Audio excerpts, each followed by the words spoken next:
Greatest blessing అంట నేను, the greatest blessing. ఈ నూతన సంవత్సరంలో ఈ బ్లెస్సింగే కోరుకుందామండి అందరం. నా మట్టుకు నేను కూడా ఈ బ్లెస్సింగ్ కోసం ఎప్పుడు అడుగుతూ ఉంటా.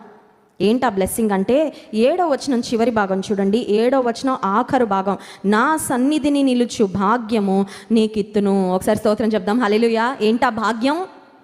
₹1,00,00,000 బ్యాంక్ బ్యాలెన్స్ కాదు ఆ భాగ్యం, లేకపోతే ఒక 3 అంతస్తుల భవనం కాదు ఆ భాగ్యం, లేకపోతే స్థలాలు పొలాలు కాదు, క్షయమైపోయే ఈ లోక సంబంధమైనవి కాదు ఆ భాగ్యము.